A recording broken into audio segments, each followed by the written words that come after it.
ወደነ ጀነራል ሰዓረና ዶክተር አምባቸው ግድያ ልውሰዳቸው ወደ ኋላ ሰውየው ፕላስ እየወጣ ያለ መስረጃ አለ አሁን እየወጣ ያለ መስረጃ አለ በእነ ጀነራል ሰዓረ ማን ገደለው በሚለው እና የዶክተር አምባቸው ያስገደለችው ንግግር ብሎ አንድ የአማራ ባለስልጣን የላከል ማስረጃ ነው ዶክተር አምባቸው ለሞት የዳረገችው ንግግር ብሎ አብሮት የሱ ባልደረባ ላይ ያከልን ነው ዶክተር አምባቸው ባልደረባ የነበረ አብይ ይሄንማ ልክ አስገባዋለሁ እኔም አደርገው እኔ አቃለሁ ብሎ እቺ ንግግር ከተናገረ በኋላ ሰውየው ስለማስወገድ ነው ሲያስብ የነበረው ብሎ ቪዲዮ ለኮልናል ለዛራ ሚዲያ ወደ እናንተና አደረሰዋለሁ ጀነራል ሰዓረ እንደቀልድ ሄደ እንደቀልድ አሁን በ26 ሰኔ 26 በፈረንጅ ሰኔ 26 ትዝ ይለኛል የልጄ እሱ በተሰዋበት ቀን የተወለደችውና አራሳው 7ኛ ዓመቱ ነው አሁን እየመጣ ያለው ጁን 26 ጁን 25 ላይ 7ኛ ዓመቱ ነው እንደቀልድ ዝም ብሎ በቃ ሰው ጸጥ ነው ያለው አብይ እንዴት አድርጎ ነው ብርሃኑ ጁላ እንዴት አድርጎ ነው ይሄን ሰው የትእዛዝ ይወሰደው እንዴት ተቀበለ አብይ እንዴት ሰጠው ዶክተር ሚልኬሳ ወጣ መረጃ ሰምታችሁ አሰማው አሁን አሰማቸዋለሁ መስማት አይፈልግም ለጊዜው መጠቀስ የማይፈልግ ሰው አለ በመሃል ላይ ትእዛዝ ሰጪ አብይ ነው ትእዛዝ ተቀባይ ብርሃኑ ጁላ ነው ከዛ መሃል ላይ አንድ ሰው አለ ከዛ የመጨረሻ ላይ ይሄ ክላሽ ተኳሹ የመጨረሻ ተኳሹ ነው ቦዲጋርድ ነበር እምነት ጥሩ በቃ ምን እኔ ብሄር ምናምን አላቀም ብሎ አጠገቡ አስቀምጦት የነበረ የመጨረሻ እርምጃው አሳጅ እሱ መሃል ላይ አለ ለጊዜው ስሙ መጠቀስ አልተፈለገ ይታወቃል ግን ለጊዜው ስሙ መጠቀስ አልተፈለገ ከብርሃኑ ጁላ አብይ ለብርሃኑ ጁላ ትእዛዝ ሰጡ ብርሃኑ ጁላ አጠገቡ ሌላ ሰው አለ ትእዛዝ ሰጡ ይሄ መሃል ላይ ኢንተርሚዲየት ሆኖ አገናኙ ብርሃኑ ከስራ ጋር አልተገናኘም ከአጃቢው ጋር አልተገናኘም ይሄን ትእዛዝ ሰጠው ጀነራል ሰዓረ ላይ እርምጃ እንዲወስድ ጀነራል ብርሃኑ ቀጥታ አልተገናኘ ነው እየተባለ ያለው መሃል ላይ አንድ ሰው አለ ያ ሰው ለጊዜው አልታወቀም እኔ ማለት አላወቅኩትም ያው የሚያውቁ ሰዎች ግን አሉ ምናልባት አመቺ ሁኔታ ላይ ሆን ይችላል ለማንኛውም የሁለቱ በአንድ ቀን ሁለቱን ያጣናቸው ትላልቅ የኢትዮጵያ ባለስልጣናት ዶክተር አምባቸውና ጀነራል ሰዓረ የዶክተር አምባቸው ከባዕዴን ከፍተኛ ባለስልጣናት ከራሱ ጓደኞች በዛ ሰዓት የነበሩ የላከልን ነው ትልቅ ሰው ናቸው ያላኩልን ልበል አምባቸው ለሞት የዳረገችው ንግግር እቺ ነች ለተመልካቾች አድርስልናል ምክንያቱ ሰለም ከትግራይ ጋር ጦርነት አልፈልግም ብሏል አብይ ነግሮታል ቃል በቃል እኔ ከጦርነት አማራ ክልል ወደ ጦርነት እንዲገባ አልፈልግም ምክንያቱም ጦርነት እየፈለገ እንደነበር አብይ ተናግሯል ትግራይን ልክ አስገባዋለሁ እያለ ነበር ትግራይን ህወሓት ይል ነበር እኔ ከትግራይ ጋር ምንም አንፈልግም የአማራ ህዝብ ከትግራይ ጋር ጦርነት ውስጥ እንዲገባ አልፈልግም ብሎታል ቃል በቃል ክላስ መድረክ ላይ ለትግራይ ህዝብ ጥሪ አቅርቧል ከኢትዮጵያ ሁሉም አጎራባች ክልሎችም ብሔር ብሔረሰቦችም የአማራ ህዝብ መልካም ጉርብትና እንዲኖር ይፈልጋል እዚህ ላይ ደግሞ እንሰራለን የሚል ጥሪ አደረገ አብይ አልወደደውም ይሄን የጀነራል ሰዓረ ደግሞ እኔ ፖለቲካ ውስጥ አንገባ አርሚ ፖለቲካ ውስጥ መግባት የለብህም እኛ የህገ መንግስት አክባሪዎች ነን ሀገር ጠባቂዎች ነን ፖለቲከኞች እንደፈለጉ ይቧቀሱ ፖለቲካ ነው የሀገር ጉዳይ ግን ይሄ ሰራዊት ነው ብሎ ሲናገር አንተ ምን አገባ ነበር የሚለው ነበር እንደዛ ነበር ወይ ኢህአዴግ ጊዜ ይሄ ሰራዊት ፖለቲካ ውስጥ አይገባም ነበር ወይ እያለ እንትን ያደርገው ነበር ሪዲኩል ያደርገው ነበር እንቀጥላለን ሁለት በጣም በጥሞና መከታተል ያለባችሁ ወሳኝ ቪዲዮ ነው በሌላ በኩል የክልላችን ህዝቦች ማለትም የአማራን የአገው ሐምራን የአገዋዊን የኦሮሞን የአርጎባንና የቅማንትን ወንድማማችነት በማበልጸግ ከመቼውም ጊዜ በላይ ስር ሰዶና ደምቆ የሚታይ ፍቅርና መተማመን ላይ የተመሰረተ የአንድነትና የመተሳሰብ መንፈስ እንዲሰፍን ማድረግ የሚያስችል ሁለንተናዊ ስራ የምንሰራ ይሆናል። ከዚህም አልፎ የክልላችን ህዝብ ከሌሎች የኢትዮጵያ ህዝቦች ጋር በመሆን ከምንጊዜውም በላይ በሆነ የአብሮነት መንፈስ ተባብሮና ተደጋግፎ በመስራት መላ የኢትዮጵያ ህዝቦች ሰላምን የሚያጣጥሙበት ነጻነትን፣ ፍትህን፣ እኩልነትን፣ የጋራ ብልጽግናንና ፍትሃዊ ተጠቃሚነትን የሚቋደሱበት ዜጎች ከሰቀቀን ተላቀው በነጻነት ተዘዋውረው ራሳቸውን የሚያስተዳድሩበትና የሚደሰቱበት አገራዊ የፖለቲካ ስርዓት ለመገንባትና ጠንካራ የህዝብ ለህዝብ ግንኙነት ለመፍጠር የክልላችን ህዝብ ሙሉ ፍላጎት መሆኑን የክልሉ መንግስትም በቀጣይነት እንዳንድ አብይ ተልዕኮ ልዩ ትኩረት ሰጥቶ የሚረባረብበት መሆኑን ለመላ የኢትዮጵያ ህዝቦች ስንገልጽላችሁ በታላቅ አክብሮትና አርቆ በሚመለከት የኃላፊነት መንፈስ መሆኑን ልናረጋግጥላችሁ እንወዳለን። በዚሁ አጋጣሚ ወንድም ለሆነው የትግራይ ህዝብ በተለይ ማስተላለፍ የምንፈልገው መልእክት የቆየውን ዘርፈ ብዙ አንድነትና ወንድማማችነት በማደስ ለጋራ ሰላማችንና ብልጽግናችን ተግባብተንና ተደጋግፈን እንድንሰራ የአማራ ህዝብ ጠንካራ እምነትና ፍላጎት መሆኑን ነው። ነው ጠባቂ ትክክል ነው። ተመራችሁታል። ይህ ምን ማለት ነው? በተግባር የመለዘራችሁት የምትሄዱ ያለው ፖለቲካ ሁኔታ ሊጎተን አይገባም። እኛ ከፖለቲካ ውጭ ሆነን ነው ነገሮች ሁሉ ማየት ያለብን። አርሚ ነው፣ ሰራዊት ነው፣ የታጠቅን ነው፣ የተደራጀን ነው። ለግዳጃችን ብቻ ለመወጣት ነው ብቁ መሆን ያለብን። በፓርቲዎች የሚኖር ሽኩቻ፣ በፓርቲዎች የሚኖር ፉክክር፣ በፓርቲዎች የሚኖር ልዩነት የራሳቸው ጉዳይ፣ ራሳቸው ፓርቲዎች የሚሄዱት እኛ ህገ መንግስታችንና ህገ መንግስታችን ብቻ ጠበቃለን። ስለዚህ ወደዚህ መጎተት ከጀመር ፕሮፌሽናል አርሚ ልንገነባ አንችልም። አንዷች ወደፊት ምን ማለት ነው በስፋት እንወያይበታለን። ተወያይታችሁበታል። እንደዚህ ብለን ወደ ብሔር ምናምን ወደ ፖለቲካ ውስጥ ምናምን እንገባ ከሆነ ፕሮፌሽናል አርሚ መገንባት አንችልም። እናንተም ተወያይታችሁበታል። ለወደፊት እንወያይበታለን ነው። እዚህ ውስጥ ፖለቲካ ለፖለቲከኞች ነው። ይሄኛ አርሚ ነን። ይሄ ንግግር እዚህ ቀን ሙሉ የነበረው ዲስከሽን ላይ አብይ አልወደደውም። ፕላስ ልንገራችሁ ተመልካቾች፣ እዚህ ላይ ጀራ ሰዓረ ሲነሳ ጀነራል ገዛኢ ይነሳል። አንድ አብይ አህመድ ለአንድ ወዳጁ የነገረው ልንገራችሁ እዚህ አጋጣሚ መነገር ስላለበት ነው። ገዛኢ አበራ ፕሮፌሽናል የሎጂስቲክስ ባለሙያ ነው። በጣም ጥርት ያለ በቃ ፕሮፌሽን ያለው ለየት ያለ የሎጂስቲክስ እውቀት ያለው ነው።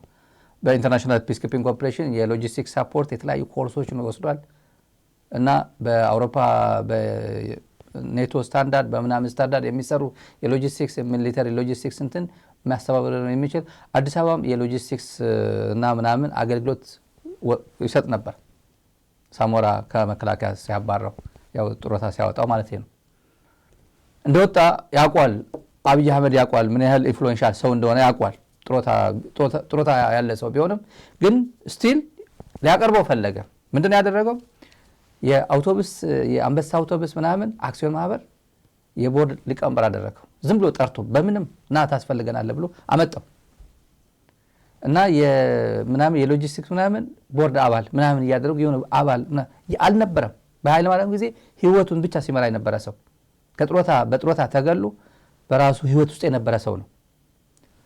ይሄን ግን ስለሚፈልገው ይሄ በጣም ከባድ ነው ኢንፍሉዌንሻል ሰው ነው ብሎ ወዲያ መጣና ሹመት በሹመት አደረገው። ቦርድ ይሄን ምራልኝ አንበሳ አውቶቡስ ምናምን አደረገው። ለምንድነው ይሄ ሰውዬ ጡረታ ህይወት ውስጥ የነበረ ምን እያደረክ ነው ይሏል አብይን። ያቋል ይሄ ለማን እንደሆነ አብይ ያቋል። ይሄንማ በረጅም ገመድ እያሰርኩት ነው አለ። በረጅም ገመድ እያሰርኩት ነው። ቪኤት ሰጡት።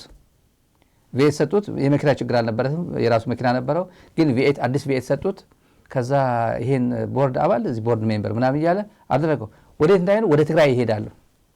ወደ ትግራይ ወሳኝ ሰው ነው፣ ወደ ትግራይ እንዳይሄድ እዚሁ ልሰረው ብሎ በረጅም ገመድ እያሰርኩት ነው ብሎታል። ስለዚህ ሁለቱ ጓደኛሞች ከሰዓረ ጋር አብሮ በተገናኙበት ሰዓት ጠብቀው በደንብ ካልኩሌት አድርገው እርምጃ እንዲወሰድ አደረጉ። ብርሃኑ ጁላም ወደ ትግራይ እንዲሄድ ይጎተኩተው ነበር።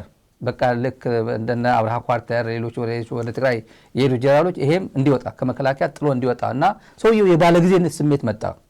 ይህን ሁላ ተንከባክበው ያሳደጉት ሰውዬ ብርሃኑ ጁላ ተንከባክበው ከዝም ብሎ ከአመድ አንስተው እዚህ ያደረሱት መጨረሻ ላይ እሱንም ጭምር ወደ ትግራይ እንዲሄድ ነው የፈለገው። ኢታማዦር ሹምነቱን ወዲያው እንዲቆጣጠር ነው የፈለገው። እና ሁለቱ አምባቸውም ሰዓረም ንግግራቸው በዚህ ምክንያት ነው። ሁለቱም ይሄ ቀን ነው ለዚህ ሁሉ የዳረጋቸው ነው የሚባለው የነገረን። እንግዲህ የዶክተር አምባቸው ንግግር ከትግራይ ጋር ለትግራይ ህዝብ የምናቀርበው ጥሪ አቅርቧል።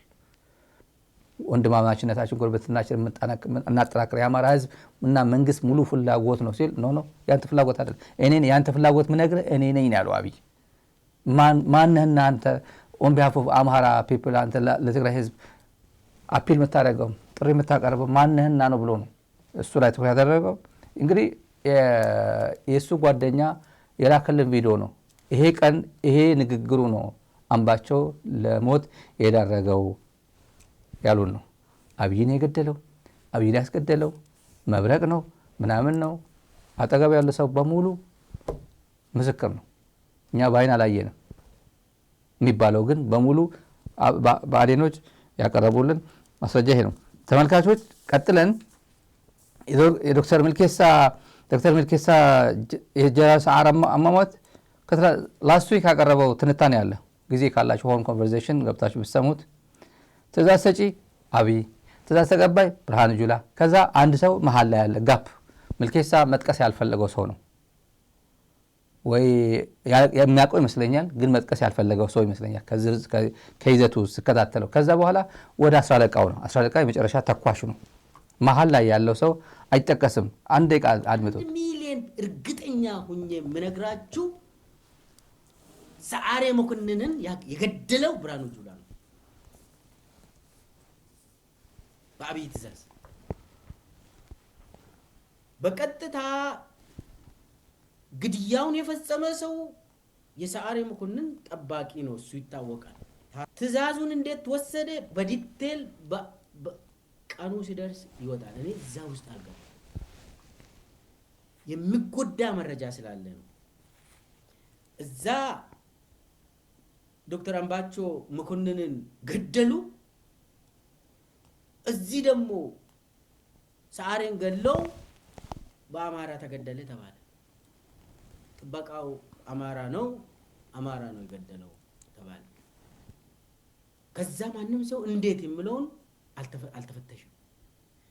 በነገራችን ላይ የአዲስ አበባ ፖሊስ ምርመራውን ገፍቶበት ነበር። ገዳዩ ሰውዬን ማን ነው ያዘዘው ለምንድን ነው ያደረከው ብለው ትንሽ ገፍተው ሲሄድ አቁም ተባለ። የአዲስ አበባ ፖሊስ አቆመ። ልክ ያጫሉ ግድያ አዲስ አበባ ፖሊስ ትንሽ ገፍቶ ማጥናት ሲሞክል አስቆሙት ቶሎ። ይሄ በነገራችን ላይ አምጥቶ ምንድን ነው ያለው ዶክተር ሚልኬሳ በግል የነገረኝ ነው። ለእኔ ሚዲያ ላይ አልተናገረው ይመስለኛል። በግል የነገረኝ ማን ነው እንዴት ገደልከው ሲባል ታዝዤ ነው ያለው። ታዝዤ ነው እኔ አይደለሁም ታዝዤ ነው። ከዛ መጨረሻ ላይ ፖሊስ አቁም ተባለ። አዛዡ እንዴት እንዳዘዘው ማን እንዳዘዘው ጉዳዩ ስለሚመጣ ከዛ በኋላ ፖሊስ የፌዴራል መንግስት ገብቶ ያው ብልጽግና አብይ ራሱ ገብቶ አቆሙ ነው ያላቸው።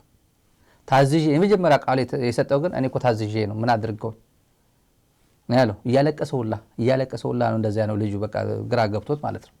እንዴት እንደደፈረ ራሱ በኋላ ነው የነቀው። ጥይት እንዴት መተኮስ እንደቻለ እኔ እኮ ታዝዤ ነው ያለው። ማን እዚህ ውስጥ እንዳደረገው ቀስ እያለ እየመጣ ነው። አሁን ቀስ እያለ ብርሃኑ ጁላ አዲስ አበባ የገነባቸው ፎቆች አሉ። 200 ሚሊዮን ብር ከፍለ አውጥተ የአንድ ጀነራልም ጭምር ቤት እዛው መርጅ አድርገ የገነባው ቤት አለ፣ ያሳደስከው ቤት አለ። አትኖርበትም። እርግጠኛ ነኝ የምነግርህ አትኖርበትም። ወይ ቃሊቲ ነህ ወይ ስደተኛ ነህ። የደርግ ጊዜ እጣ ፈንታ ከደረሰ መሰደዱም አታገኘውም። ተስፋዬ ወልደስላሴ ቦሌ ዘግቶ ሁሉንም ዘግቶ የትም ማንሽም አትወጪም ብሎ ቦሌ ዘግቶ በሙሉ ቁጭ አድርጎ ለኢህአዴግ እንዳስረከበው የሚያስረክበው አካል ይኖራል። አለበለዚያ የስንት ኢትዮጵያውያን የስንት ጀነራሎች የስንት ሚስኪን ኢትዮጵያውያን ደም እጅ ላይ ነው ያለው። የትግራይ ጦርነት ብቻ አይደለም እጅ ላይ ያለው፣ የትግራይ ጄኖሳይድ ብቻ አይደለም እጅ ላይ ያለው፣ አማራ ላይ እየፈጸምክ ያለው ጄኖሳይድ ብቻ አይደለም እጅ ላይ ያለው። ጠቅላላ ያልተነገረ በየቤቱ ገና የሚወጣ ስንት ጉድ አለ። በደም የጨቀየ እጅ ነው ያለ። አትኖርበትም። ቤቱ ምንም ጥርጥር የለው አትኖርበትም። ያለበት ሁኔታም ታውቀዋለህ። ያለበት ሁኔታም አንድ ጀነራል ዝም ላይ ያጣ ፋኖ አንድ ገደለብኝ ይያልክ ልክ ጀነራል ነው። ይሄም ጀነራል ነው ስሙ ማዕረጉ የትንሽ የታይትል ልዩነት ነው እንጂ ጀነራል ነው። ይሄ ሞታሉ ብሎ አስበው አያውቅም። ከትላንት ወዲያ ሸኔ ፋኖ እያለ እና ጁንታ እያለ ሲያብጠለጥል የነበረ ነው። ዛሬ ቀንድበውት ስላሴ ቀብር ስነ ስርዓት የተፈጸመው። የዚህ የአብይ አህመድ እግሮችን ይቆረጣሉ። እግሮች ማለት አገልጋዮች ናቸው የሚቆረጡት። አገልጋይ እጅ ነው፣ አገልጋይ እግር ነው። በሙሉ እግር አልባ እጅ አልባ አእምሮ አልባ አብይ አህመድ ቁጭ እንደሚል በቅርብ ጥርጥር የለንም። እኔ ጥርጥር የለኝም በወግኔ። እኔ በበኩሌ የሚተማመነው መስፍን አርአያ ነው። ኮሎኔል መስፍን አርአያ ነው የሚተማመነው። ሜላት ወርቅ የምትባሏ ምርጫ ቦርድ ምናምን ተጠያቂ ነች። ነገ ጠዋት ቁልጭ ብሎ ተጠያቂ ነች።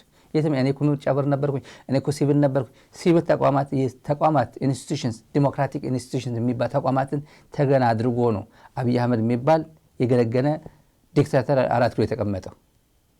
ፕሮፓጋንዲስቶች እነ ካሳዬ ጨመዳ እና አዲሱ የካሳዬ ጨመዳ ታናሽ ጻድቃን አለ። አሁን የካሳዬ ጨመዳ ታናሽ ነው፣ ጻድቃን ጨመዳ ነው። እነዚህን ከፊት አድርጎ ጌታቸው ረዳ የሚባለው አሁን በትግራይ ዋር ክራይም እየፈጸመ ያለ ጌታቸው ረዳ ነው። ጌታቸው ቪክቲም ነበር፣ ትግራይ ውስጥ የዋር ክራይም የጄኖሳይድ ቪክቲም ነበር። አሁን ተመልሶ ትግራይን አንቆ ትግራይን ሙሉ ከባድ በደል እንዲደርስባት አዲስ አበባ ተቀምጦ ሚኒስትርነት ማዕረግ ወስዶ የአብይ አህመድ አማካሪ ሆኖ ትግራይ ላይ በደል እያደረሰ ያለው ጌታቸው አለ። ነገ ጠዋት ይጠየቃል። በአማራ ህዝብ አማራ ራሱ ይጠይቋል፣ ኦሮሞ ራሱ ይጠይቋል። አሁን ምን ይባላል? አብይ ጌታቸው ለካ ስልጣን አለው እንዴ የሚል አለ። የማን ስልጣን ነው ታዲያ የተቀመጠው? ትግራይ ላይ በደል እየደረሰ ነው። የዚህ ሰው አማካሪ ነው። 50 አለቃ አይደለም ምናምን ሚኒስትር ነው። ነገ ጠዋት ይጠየቃል። ፕሮፓጋንዲስት ናቸው። ዋና ፕሮፓጋንዲስቱ ወደ የተለቅ ያሉ ጉዳይ ሁለት ጉዳይ ዳንኤልን አስታውሰው። ዳንኤል ቪክቲም ነበር። ከዚህ ምድር ላይ መጥፋት አለባቸው የተባሉት እኔ ብቻ አይደለም መጥፋት አለበት የተባለው፣ ወይ ትግራይ ያሉ መጥፋት አይደለም የተባለው ጌታቸው ረዳ ጭምር ነው መጥፋት አለበት የተባለው። ጻድቃን ጭምር ነው፣ የካሳዬ ጨመዳ ታናሽ ወንድም ጻድቃን ጭምር ነው ይጥፋ የተባለው። ወደ ወታደር የነበረ እነዚህ ድጋሚ ሁለተኛ ህይወት የተሰጣቸው ልክ እንደ ብርሃኑ ጁላ ሁለተኛ ህይወት ሰዓረ የሰጠው መጨረሻ ላይ ሄድ እያለ ወደ መቀለ ውጣ ምን ታደርጋለህ እዚህ ድሮስ ምን እያለ ሲሰድበው ነበር፣ ሲያሰድበው ነበር። በቀጥታም በተዘዋዋሪ ወንድሞች እኮ ሄደዋል ይለው ነበር። በኋላ የሰማነው ነው። እና ዳንኤልን ህይወት ዘርቶ ለምን ትሰደዳለህ? እናንተ እኮ ለሀገር ትጠቅማላችሁ ማለት ልክ እንደነዚህ ጀነራል ለሀገር ትጠቅማለህ ማለት ነው። ለሀገር ይጠቅማል ተብሎ ብርጌዴር ደርሶ የነበረ ነው በአንድ ሌሊት ህይወቱ ያጣው ከነ ሙሉ ሰራዊቱ። ዳንኤል ኬንያ ሲሰደድ አንድ ላስታውሳችሁ ከአርካይቭ ኬንያ ተሰዶ ከብላቴ ኬንያ ሄደ። ያው ኢህአዴግ ሲገባ በአውቶቡስ አንበሳ አውቶቡስ የሚባሉ ይዘው ነው የሄዱት።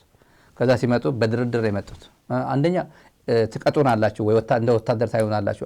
አንተ ሐየሎ ማርአይ ሄዱ ሞያሌ እዛ ተሻግሮ ኬንያ ተሻግሮ ለምነው ከዛስ በምን ብር ስጡን እሺ መሳፈሪያ ብር ወታደኛ ከታምጣ ታጋዮች ነን እኮ ከየት እናምጣ እኛ ሳዳ መሳፈሪያ የለን ወደ አዲስ አበባ ወደ ጎጃም ወደ ጎንደር ቤት እንሄድ ኦኬ let's do something ኮንትራባንድ ስሩ አሏቸው። ብር አላችሁ ኮንትራባንድ እንፈቅድላችኋለን ቦርደሩ እየጠበቅነው ስለሆነ that's what we can do ብር ስለሌለን ካሽ ስለሌለን እለፉ የፈለጋችሁት የፕላስቲክ ምናምን ተሸክማችሁ በአውቶቡስ ጭናችሁ ሄዱ እኛ በነፃ አዲስ አበባ ሄዳችሁ መርካቶ ሄዳችሁ ትቸበችቡታላችሁ። እነዚህ ለሀገር ይጠቅማሉ። እናንተም ተሰዳችሁማ እኛ አዲስ አበባ ሆነን እኛ እኮ ታጋዮች ነን እኮ እናንተ ምሁራን ከዩኒቨርሲቲ ተማሪዎች ናቸው የመጨረሻ ሁሉም ነገር ወደ ጦር ግንባር ምናምን ብሎ አዲስ አበባ ዩኒቨርሲቲ በሙሉ አሰልፈው ሲወስዳቸው ደርግ ማለት ነው። ይሄ ኮከተቤ ተወስዶ መጨረሻ ላይ ሰውየው ይመሰክረዋል። መጨረሻ ላይ ከዚህ ምድር ላይ የጥፉ ከማለቱ በፊት ድሮ በዚህ ደረጃ ሰከን ብሎ ኢህአዴግ ላይ ሲሞዳሞድ ማለት ነው። እንዲህ ያለ ትውልድ ና እንጂ አንተ ሄደማ እኔ ብቻ አልኖርም እዚህ ኬንያ ሄዶ ተደራድሮ ለምኖ ያመጣው ሐየለው የሚያክል ትልቅ ሰው ለምኖ ሌሎች አምጥተው አውቶቡስ አሳፍረው ወደ አዲስ አበባ አምጥተው ይሄ ሰው እየተመልሶ አንተንማ ከዚህ ምድር ማጥፋት ያለብህ የሚለው ፕሮፓጋንዳ የሰሩ እነዚህ ሰዎች ናቸው። የአብይ እግሮች እነዚህ ናቸው። የጄኖሳይድ ኢናብለርስ እና ፕሮፓጋንዲስት እነዚህ ናቸው። መስማት ያለባችሁ በጣም ኢንትረስት የሚያደርግ ታሪክ ነው የሚለው ነው እና ያንን እንድንማር ትልቅ አስተዋጽኦ አድርጓል። በኋላ እንግዲህ ወደ እኔ በዚህ ጉዳይ ላይ በወቅቱ በዚህ በደቡብ የነበሩ እነ ጀነራል ሀየሎ ማርያን ጨምሮ በደቡብ ኢትዮጵያ የነበሩ የትልቅ የኢህአዴግን ጦር መርቶ የነበሩ የሰራዊት አዛዦችን አመሰግናቸዋለሁ። መጥተው ከተማሪዎች ጋር ቁጭ ብለው ተደራድረዋል። ኢትዮጵያ ሞያሌ ላይ ግቡ ወደ ሀገራቸው። ኢትዮጵያ ሞያሌ ነበራችሁ እናንተ? እኛ ኬንያ ሞያሌ ጠርተው ለምን አትመለሱ? ኢትዮጵያ አንድ የተማረ ትውልድ እናንተን ስታጣ ምን ለምትጠቀሙ? የሚገርም ነው። ተመለሱ። እንደውም ትዝ የሚለኝ ያቀረብላቸው እንትኖች ነበሩ። አንደኛ የመመለሻ ገንዘብ የለን፣ ሁለተኛ ኢህአዴግ አንድ ነገር ቢያደርገንስ፣ ሶስተኛ ከዚህ ሄደን አዲስ አበባ ከአዲስ አበባ ደግሞ ወደ ቤተሰቦቻችን የምንሄድበት ምንም ገንዘብ የለን። ስለዚህ እንዴት እንመለሳለን የሚል ነገር ዋስትና እንሰጣቸዋለን። ተመለሱ። ማንም አይነካቸው። እናንተ የተማራችሁ ናቸው። እኛ እኮ መተን ታግለን እዚህ ደረስን፣ እናንተ ተማራችሁ ጠፋችሁ፣ ከዛ ምንድን ነው እንዲሆን የምትፈልጉት የሚል በጣም በወቅቱ ያሉን የነበርነውን ተማሪዎች ሊያሳምን የሚችል የማሳመኛ ነገር አመጡ። ከዛ እሺ በምንድን ነው የምንሄደው? የሚገርምህ በጣም ብዙ አውቶቡሶች ሁሉ እኮ እኛን ከብላት ይዘው የሄዱት አውቶቡሶች ኬንያ ውስጥ ናቸው ያሉት። በጣም ብዙ አውቶቡሶች ከኢትዮጵያ ሄዱ በቃ እዛ ቁጭ ብለው እንፈቅድላቸዋለን አሉ። በቃ አውቶቡሶቹ ይውጡ፣ ሌላም ትራንስፖርት እንሰጣቸዋለን ይውጡ። ከዛ በኋላ ሶሬት እንሄዳለን። እሺ አዲስ አበባ ደረስን። እኛ አዲስ አበባ ልጆች አይደለም፣ ከየክፍለ ሀገሩ ነው የመጣን። ምን እንሆናለን? እኔ አንድ በወቅቱ የነበሩትን ሰዎች ብልሃት ማደንቀው፣ መቼም ሰው መልካም ለሰራበት ሁሉ ምስጋና ይገባዋል ብዬ አምናለሁ። እና ያደረጉት ነገር ምንድነው? እኛ በጀት አሁን የለንም፣ ገንዘብ እንሰጣቸው አንችልም። አንድ ነገር ግን እናደርግላቸው እንችላለን። ከዚህ ከኬንያ የፕላስቲክ እንግዲህ ኬንያ በዚህ በፕላስቲክ ጫማ ምናምን ይታወቃል። ኮንትሮባንድ ነበር። እሱን ይዛችሁ ግን እሱን እንፍቀድላችሁ። ይሄ በእኛ አቅም ስር ሂዱ፣ እሱን አዲስ አበባ ሽጡና ሀገራችሁ እንጂ እንዴት ካገራችሁ። እውነትም ደግሞ እኛ ምንድነው ብር የለንም ስንል በቃ ብር ያላችሁ ብር ከሌላችሁ ጋር አንድ ላይ ይሆናችሁ። ለምሳሌ ብር ያለው ሰው ፈልጉና እድሉን ደግሞ እናንተ ስጡትና እንዲህ አድርጋችሁ ግቧል። ይሄ ሰው ተመልካቾች አሁን ወደ መረር ወዳለው እንቀጥላለን። ይሄ ሰው መልካም ላይ ያደረገ መልካም ቢነገርለት ደስ ይለኛል ብሎ መልካም ሀየሎም ሌሎቹም ነው መውሰድ አቃታቸው። ብዙ ተሳፋሪ ብዙ ይሄ እንደ ሙርከኛ በሉት ከብላቴ ምናምን ያመለጠ ወደ እንትን ማምጣት ወደ ሀገር ቤት መግባት አለባችሁ። እናንተ ምሁራን ናችሁ፣ ሀገር ትገነባላችሁ፣ መምጣት አለባችሁ። ብር ስጡን ስንል ብርማ የለንም፣ ከየት እናምጣ? ወታደሮች ናቸው ገና እንደገቡ ነው። ግቡ። ምንድነው ማድረግ የምንችለው? ግን አንድ ነገር እንተባበራችሁ። እቃ ኮንትራባንድ ተሸከሙና አውቶቡስን ጭናችሁ እለፉ። ከዛ አዲስ አበባ ሸጣችሁ ወደ የቤታችሁ ትሄዳላችሁ። ኮንትራባንድ እንፍቀድላችሁ፣ በዚህ ዝም ብላችሁ ይዛችሁ እንድትገቡ እንፍቀድላችሁ አሉ ነው ያለው። ይሄ ሰውዬ ኮንትራባንድ ተሸክሞ አውቶቡሷ ሞልታ ፕሮባብሊ የአንበሳ አውቶቡስ ታውቁታላችሁ። ጎን ላይ ያለው አንበሳ እሱን ጅራት ይዞ ነው ጅራት ተንጠልጥሎ ነው አዲስ አበባ የመጣው። የአንበሳው ጅራት ተሸክሞ እንዲህ ተንጠልጥሎ እንዳይወርቅ አዲስ አበባ የገባ ሰው ነው። አዲስ አበባ መጥቶ እነዚህ ምን አለ መጨረሻ ላይ ጊዜ ሲያገኝ ጊዜው ሲመቻችለት ጠብቁ፣ 27 ዓመት ጠብቁ፣ እነዚህን ከምድረ ገጽ ነው ማጥፋት ያለብናል። እነሱ ያዩት እነሱ የሰሩት እንዳናስታውስ ኢንክሉዲንግ እናታስታውሱ ነው። ይሄን አደረገልኝ ሀየሎም እንዳናስታውሰው እንደዚህ አድርጎ ወደ ሀገር ቤት ያስገባን ሰውዬ በቃ ስሙ እርሱት፣ ያደረገልን ነገር እርሱት፣ እንደዚህ ያደረገልን በፍጹም ህዳሴ ግድብ ምናምን መለሱን ተውት ምናምን በቃ እርሱ እንደ ታዝሜኒያ የሚባል አንድ ብሔር ነበር፣ እሱንም አጥፍተውታል። እንደዛ ነው የምናጠፋቸው ከምድረ ገጽ ነው ማለት የጀመረው። ይሄን ኢናቤል ያደረገ አገዛዝ ነው። የጥላቻ ንግግር ተብሎ አዲስ አበባ እኮ 6 ወር ምናምን ጥላቻ ንግግር አለ። የጥላቻ ንግግር አንድ የኢትዮጵያ ፍትሐ ብሔር እንትን እኮ አለ 6 ወር ምናምን ያስቀጣል እኮ የሆነ ስድብ ምናምን። ይሄ ግን አገር በሙሉ ብሔር መጥፋት አለበት እያለ ኢንካሬጅ አድርጎ ቁጭ አደረገው እና ይሄ አንደኛው የአብይ አህመድ አንደኛው እግር ነው። ከኦህዴድ 45ታቸው ኦህዴዶች ዳንኤል ይበቃኛል ያለው ሰውዬ ነው። ምን ታደርጋላችሁ እናንተ ዳንኤል እኮ ጥሩ ሰው አይደለም፣ አብይ ለምንድን ነው ዳንኤል የምታቀርበው ሲሉት ኦህዴዶች እንደክ እንደመጣ ለማ እያለ ሁልሽም እኮ ተጠቅለለሽ ዳንኤል እንኳ አታኪም ነው ያላቸው። 45 ማዕከላዊ ኮሚቴ ኦህዴድ ይዤ ከሚሄድ አንድ ዳንኤል ይዤ ብሄድ ይሻለኛል፣ ምክንያቱም አማራን ይይዝልኛል፣ ፕሮፓጋንዳውን ይመራልኛል ነው ያላቸው። ቀጥለን ፕሮፓጋንዲስት ሆኖ የአብይ እንባ በዚህ ሲመጣ እንባ አሳያቸዋል። የአብይ ተውትና የአብይ ድራማ ነው። ሪል እንባ ግን አሳያቸዋል። እቺ ልጅ ሁሌ ከአእምሯችን ማጠፋ ከብዙ ኢትዮጵያውያን አእምሮ ማጠፋ አንዲት የአማራ ተወላጅ አዲስ አበባ ተወልዳ ያደገች ነች፣ ግን አማራ ነች።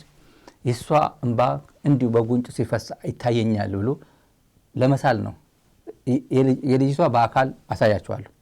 ዳንኤል ግን አክት ሲያደርግ ልክ እንደ አብይ አህመድ ሲያስብ የሆነ ጣራ ላይ ማየት አልችልም። ይሄ ጣራ ነው እንግዲህ እንድንመሰለ እየተንጠራራ ሲናገር ከየት ነው የሚያነበው? ፓወርፖይንት መቼም ጣራ ላይ የለም። ፓወርፖይንት እያነበበ ወይ መስመር እያነበበ አይደለም፣ ግን እያሰበ የተፈላሰፈ ሆኖ እንዲባል ነው አክት የሚያደርገው። ተዋናይና መሪ ተዋናይና ፖለቲከኛ የተምታታባት ሀገር የተቀላቀለባት ሀገር ነች። ይሄ እንቀጥል። አንድ ነገር ልጠይቅህ። ጠቅላይ ሚኒስትር አብይ አህመድ የቱን ያህል ገብተውሃል? ምን ድረስ ተረድታቸዋል? ምናልባት ብዙዎቻችን ያላየነውን የጋረደን አንተ የተመለከትከው ነገር አለ?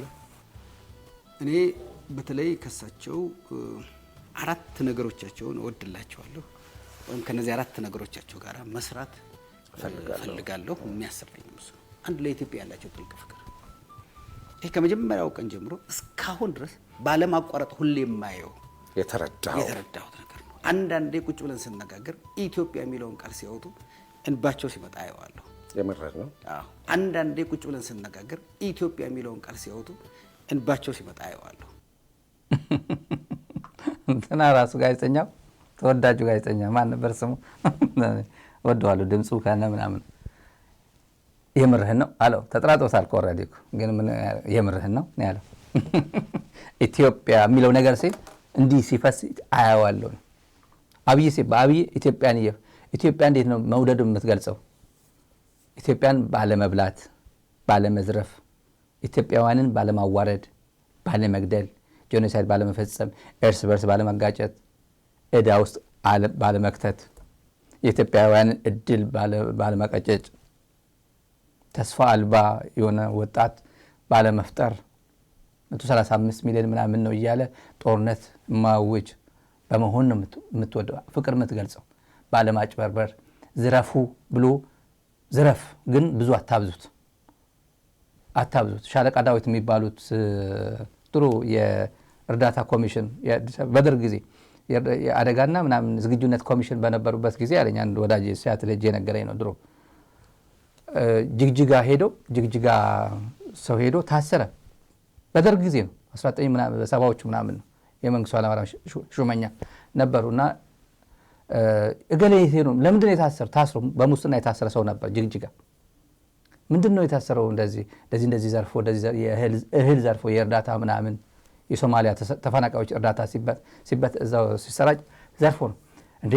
እንዲያርጋችሁ ማር እንዲያርጋችሁ ስትነቁት ዋናውን ከዚህ የሚፈሰውን ያው እንትን ላሱታል።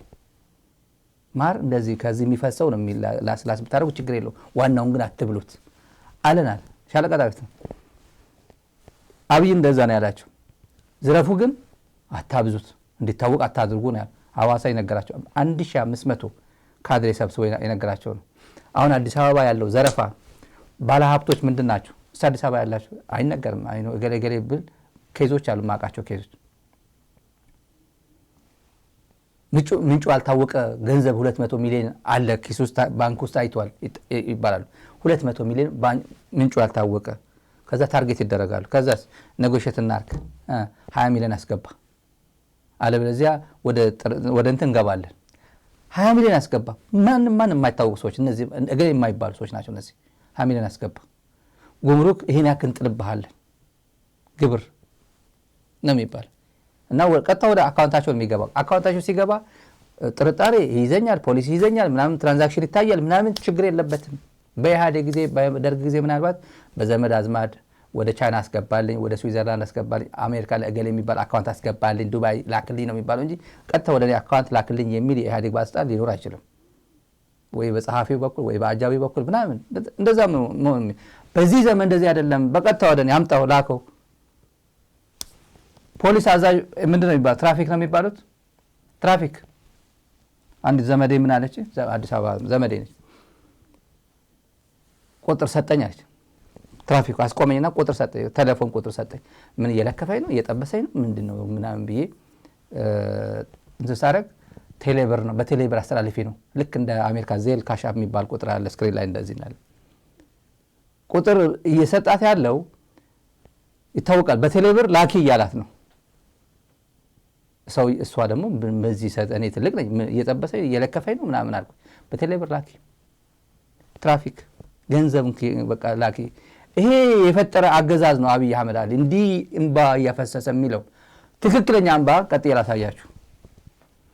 አዲስ አበባ ኢማጂን ቤታችሁ ልጆቻችሁ ትምህርት ቤት ግንባሯን ስማችሁ ወደ ትምህርት ቤት ሸኝታችሁ አይላቪ ማሚ ተባብላችሁ ተለያይታችሁ እቤት ሲመጡ ቤቱ መንግስት አፍርሶ ሲጠብቃችሁ ልጆቹ ምን ይሰማቸዋል? ልጆቻችሁ ምን ይሰማቸው? ቤታቸው የሚያውቁት ቤት በዶዘር ተቆፍሮ ፈርሶ ሲገጥማቸው ምን ይሰማቸዋል? እያንዳንዱ ቤት ያለው ማሰብ ነው የሚደነግጡት ድንጋጤ። እቺ ልጅ ስትናገር መቼም ካሙራ አጠፋም። በቃ በሆነ አጋጣሚ የሆነ ልጅ የነገረኝ ነበር። እቺ ልጅ እንደምን ብዬ ነው ማገኛት ሳፖርት ማድረግ እፈልጋለሁ ብሎ ነበር አምና። እንባ ሪል እንባ በጉንጭ ሲወርድ ምንም ዝም ብላ አታለቅስም። ዝም ብላ እየተናገረች ዝም ብሎ ሲፈስ ያየው የሷን ነው። ኮሪደር ተብሎ ያለ ምን ማስጠንቀቂያ ትምህርት ቤት እንደሄደች ቤታቸው ፈርሶ ይጠበቃት። ከዛስ ክራይ መከራየት እንዳታከራዩ ቤታቸው የፈረሰ ለኮሪደር ተብሎ የፈረሰ ቤት እንዳታከራዩ ተብሎ ደግሞ አካባቢ በሙሉ ተነገራቸው። እቺ ልጅ ምን ሆና ነው የምታድገው? ምን አይነት ሴንቲመንት ምን አይነት ስነልቦና አሳድጋ በዚህ መንግስት በዚህ ሀገር በዚህ ማህበረሰብ ላይ ነው የምትቀጥለው? ዜጎች እየተጨነቁ ነው። እቺ ልጅ ነው ተመልከቷት። እኔ ተናኝ ነው ከአዲስ አበባ ነው የመጣሁት። ስድስተኛ በጣም ደንግጬ ነበረ። ስመጣ ባዶ ነው ቤቱ፣ ምንም ነገር የለም። እዛው አንድ ሁለት ሳምንት ተቀመጥን። አንድ ቤት 3 ቤተሰብ ሆነን ከዛ በኋላ ቤት አናከራይም ሲሉን ወደዚህ መጣ። ቤት እንዳታከራዩ ተባሉ። የፈረሰባችሁን እንዳታከራዩ አዲና ከዛ አናከራይም ሲሉን ወደዚህ መጣ። ሁሉም ነገር ቤተሰቦች፣ ጓደኞች ሰሜታ የት ላሳድግ ልጄ ነው ስጄ ከነገ ዛሬ ምን ሊፈጠር ነው እየተባለ ሰቀቀን ላይ ነው ሁሉም ሰው ያለው። ኑሮ መሮታሉ ነው። እሺ አሁን ምን አይነት ሙዚቃ ልስራ? የትኛውን ስሜት ልናገር? መደገፍ አልችልም፣ መቃወም አልችልም፣ ዝም ማለትም አልችልም። ስለዚህ ምን ላርግ? እቺ ሀገር ናት ያለችን ሀገር፣ ሌላ ሀገር የለንም። የትም ወስዶ አይደብቁ ነው። እኔም ልጆች ወልጃለሁ፣ ልጄን ወልጃለሁ። ልጄን ማሳደግበት ቦታ ፈልጋለሁ። ተመልካቾች ልጄን ማሳደግበት ቦታ ፈልጋለሁ። የት ልሂድ? ልጅ ወልጃለሁ። ምን ያህል የኢትዮጵያ ሕዝብ ነው በይሄን ስሜት የሚጋራው? በየቤቱ ነው ያለው፣ በየቤቱ ነው ያለው። ልጄን የት ልደብቀው? ከትምህርት ቤት በሰላም ይመጣ ይሆን ወይ? ይሄ ስሜት ነው ያለው። የተሰበረ ልብ፣ የተሰበረ ማህበረሰብ የፈጠረ ነው ይሄ አገዛዝ።